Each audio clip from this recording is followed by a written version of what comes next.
tell you, I never cease to be amazed week after week. I think he can't outperform that last game.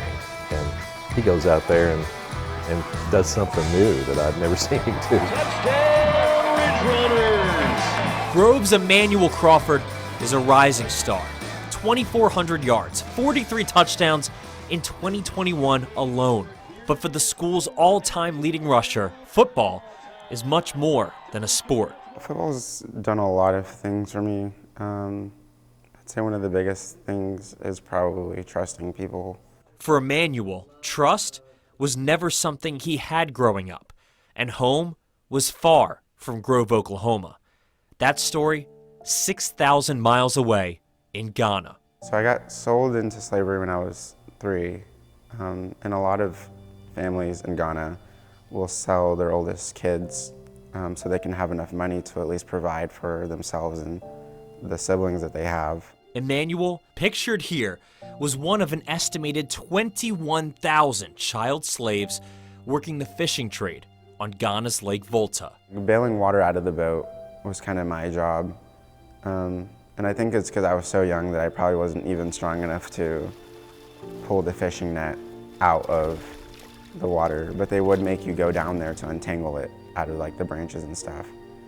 And then I kind of like have like a little bit of a flashback like 2 years ago of like laying on kind of like a dirt ground in a hut, and it was raining outside. And so that's kind of a memory that I've kind of held on to. It's kind of that memory of being on the ground and kind of feeling helpless. At just 4 years old, Emmanuel, working, weak and shivering, sat in a boat, days from death.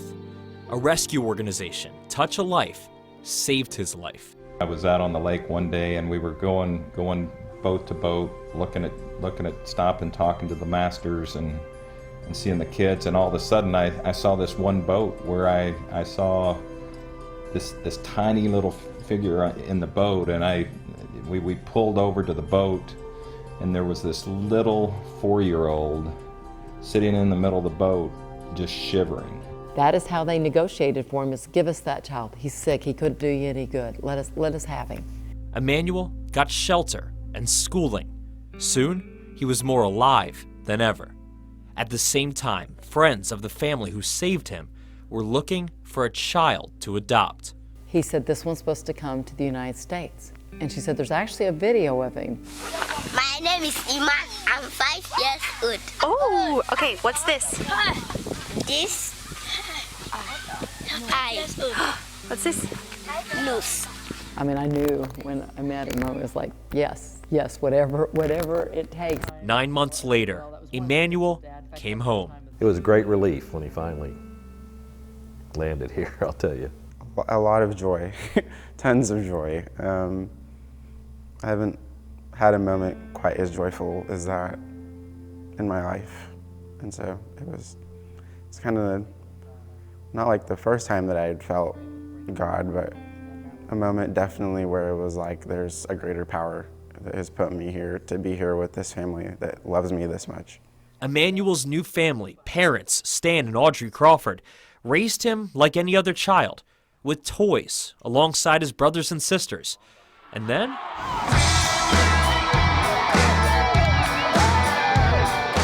along came football. I never saw the value until I saw what it did for all my kids, but really Emmanuel, which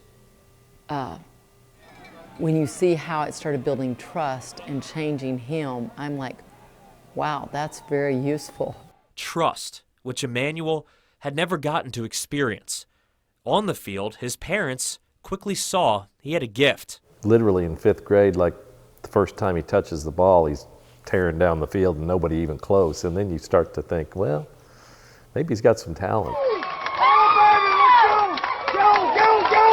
It's just like a video game of he sees. And I'm sure that came from always watching when he was little of what his surroundings were to make sure he was safe. And it turned into a gift. Come on, defense! An instinct, once used for survival, now used to dominate on Friday nights. Emmanuel now driven to be his best. I always see everything good that happens as if God has set it into motion. And so I think that the second chance is from God. God is always willing to give you a second chance. Emmanuel has come to peace with his past, using it to appreciate what he has now and never take a day or a moment for granted. Sadly, a lot of them don't get out like I did, whether they grow older and become slave owners or they don't make it to see adulthood because they die in the process of being a child slave. And I was very close to possibly becoming one of those kids who had passed away on the lake. And that's really driven me and pushed me because God has given me a second chance at life. And so I try my hardest not to throw it away and to impact as many people as I can with this second chance. What an incredible young man. Well, what a story, Chris. I mean, you talk about one of the brightest, most wonderful people that you'll meet and young men that you'll meet. And it's actually amazing because he wants to become this great football player, and he's well on his way to doing it. He is trying his best to become the best he can be at football and the best he can be in the classroom because he wants a platform to share his story, because he wants to inspire other people. And he wants to let other people know, hey, I got my second chance. You can have your second chance. You can do whatever you want with this life. Yeah. Doesn't have to be as extreme necessarily, but sometimes it's those stories that gives people hope. Absolutely. And Chris, he really doesn't have much left from his childhood. No, you think about, we all have baby pictures. We all have that lock of hair from our first haircut. Right. One of the first pictures of him, the first pictures of him, are those pictures of him in the boat. And so it's tough to see that, but what he has done with his second chance, and he's come to peace with that, it's just incredible what he's done with his life, and I'm so honored to be able to tell his story. Thank you to Emmanuel and your family for sharing that story with us. It was wonderful getting to know them.